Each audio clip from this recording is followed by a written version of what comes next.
For the last 70 years, they've done a lot of work, and of course it is a very important factor. When you set up industries, you take responsibility of the workers and you take responsibility of society in general. یہ بات کہنے کے بعد میں آپ سے گزارش کروں گا کہ جو باتیں آپ نے یہاں پر جن چیزوں کا ذکر کیا وہ یقیناً ایک پرائرٹی ہے آپ کے ذہنوں میں بھی.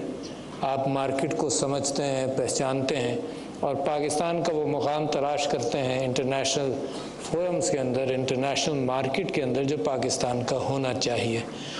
پاکستان دنیا کا چھٹا بڑا افرادی قوت کے اعتبار سے ملک ہے، اور مگر اس کا مقام اپنی پروڈکشنز میں، اپنی ایکسپورٹس میں اور سب چیزوں کے اندر اس لیول پر نہیں ہے. ذمہ داری کے اعتبار سے کہیں نہ کہیں کچھ نہ کچھ آپ کی اس انڈسٹری نے، اگر پاکستان کو آپ ایک انڈسٹری سمجھ لیں، انڈسٹری معنی کر کے کہ سارے ورکرز انڈسٹریس پیپل ہیں، اگر آپ اس کے متعلق پاکستان کے متعلق سوچیں تو کہیں نہ کہیں ہم نے اپنا انویسٹمنٹ اچھا نہیں کیا. ہم نے اپنے ہیومن ریسورس پر انویسٹمنٹ اچھا نہیں کیا. ہم نے جو دنیا جس اعتبار سے ترقی کر رہی تھی اس پر انویسٹمنٹ اچھا نہیں کیا. مگر کوئی بات نہیں، دس از دا پاسٹ. اور میں یہ سمجھتا ہوں کہ ہمیشہ ذکر کبھی ہم ماضی کا کر کے ہم اس کو کنڈل بھی کر دیتے ہیں، اس معنی کر کے کہ اس سے جو ہم کو سیکھنا ہے وہ سیکھ ہم چکے ہیں. ہمیں نظر آ رہا، ہمیں اندازہ ہے، آپ سب کو معلوم ہے کہ کرنا کیا ہے. جتنے یہاں ذہن اذہان ہیں ان سب ذہنوں کے اندر پاکستان کے مسائل اور ان کا حل موجود ہے. ایک پرائرٹائزیشن کرنا ہے سرکار کو، اور آپ کے جو سلوشنز ہیں ان کے لیے ایک ہائی وے بنانا ہے، جس کو انفراسٹرکچر ہائی وے کہہ لیجئے، انٹلیکچوئل ہائی وے کہہ لیجئے، مگر وہ راستوں کا تعین کرنا ہے اور اس کو امپلیمنٹ کرنا ہے. یہ جو غیر ذمہ داری کی کیفیت ہے ریاست کی طرف سے اور حکومتوں کی طرف سے، اسی کا نقصان ہے. اچھا، اس کے اندر دو کام ہوئے ہیں اور ان کے لیے ہمیں احتیاط کرنی پڑے گی. ایک کام تو یہ ہوا کہ ایک بیسک را گندا کرپشن ہوا. دوسرے یہ کہ انٹلیکچوئل کرپشن کہہ لیجئے یا انٹلیکچوئل میرٹ کو اگنور کیا. جب آپ میرٹ کو اگنور کرتے ہیں تو اچھے مشوروں سے بھی آپ تک پہنچتے نہیں ہیں، اور اس کا مقابلہ کرنے کے لیے میں سمجھتا ہوں کہ اس حکومت کا پہلا فریضہ یہ رہا ہے اور کوشش بہت کی ہے کہ اسٹیک ہولڈرز کے ساتھ ہر چیز میں مشورہ لیا جائے. اور اس کے نتیجے کے اندر یہ معاملہ پیدا ہوا کہ میکرو اکانومی کے حوالے سے بہت ساری چیزوں کو حکومت نے ٹھیک کرنا شروع کیا. میکرو اکانومی کے حوالے سے ایک بڑی پکچر ہے، وہ فاؤنڈیشن ہے میکرو اکانومی جس کے اوپر آپ سب لوگ عمارتیں بناتے ہیں. اگر اس فاؤنڈیشن کے اندر ٹیڑھی اینٹ رکھی جائے گی، جب اوپر تک وہ ٹیڑھی ہوتی ہے تو 5-10 سال بعد احساس ہوتا ہے کہ یہ دیوار جو ہے وہ یہ ٹیڑھی ہے. تو لہٰذا اس وقت حکومت نے سب سے اچھا کام یہ کیا کہ مشورہ بڑھا دیا. اب یہ دوسری بات ہے کہ آپ نے یہ بھی کہا کہ جی امپلائیز فیڈریشن کو اسٹیک ہولڈرز کے انکلوژن ہو ان کمیٹیز کے اندر. بالکل صحیح بات ہے. میں سمجھتا ہوں کہ جہاں چیمبرز ہیں وہاں آپ ہیں، مگر یہ نہیں ہونا چاہیے کہ مجید عزیز کبھی امپلائیز فیڈریشن کا ماسک لے کر آئے اور پھر کبھی وہ کہے کہ میں چیمبر کا ہوں. تو یہ نہیں کریے.